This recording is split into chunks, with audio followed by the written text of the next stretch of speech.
ഈശോയിൽ ഏറെ സ്നേഹമുള്ളവരെ, നവംബർ 2 സകല മരിച്ചവരുടെയും അനുസ്മരണ ദിനമല്ലേ? അന്നേ ദിനം നമ്മളുടെ സ്വന്തപ്പെട്ടവരുടെ മാത്രമല്ല, സ്നേഹിതരുടെയും ബന്ധുക്കളുടെയും ലോകം മുഴുവനുമുള്ള ശുദ്ധീകരണാത്മാക്കളുടെയും വിടുതലിന് വേണ്ടി പ്രാർത്ഥിക്കുന്ന ദിനം. ഏതാണ്ട് 5-ാം ശതാബ്ദം മുതൽ തിരുസഭയിൽ മരിച്ചവർക്ക് വേണ്ടി ബലിയർപ്പിച്ചിരുന്നു. 2 മക്കബായർ 12-ാം അധ്യായം 46-ാം തിരുവചനത്തില് യൂദാസ് മക്കബേയുസ് 12,000 ദ്രാഗ്മ പിരിച്ചെടുത്ത് ജെറുസലേമിൽ മരിച്ചവർക്ക് വേണ്ടി ബലിയർപ്പിക്കുവാൻ അയച്ചു കൊടുത്തു.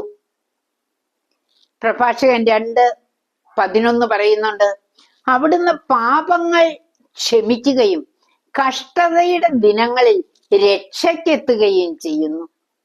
വിശുദ്ധരുടെ ജീവചരിത്രങ്ങളിലൂടെ കടന്നു പോകുമ്പോൾ ധാരാളം വിശുദ്ധർക്ക് ശുദ്ധീകരാത്മാക്കൾ പ്രത്യക്ഷപ്പെട്ട് പ്രാർത്ഥിക്കണമേ എന്ന് ആവശ്യപ്പെട്ടിട്ടുണ്ട്, കരഞ്ഞപേക്ഷിച്ചിട്ടുണ്ട്.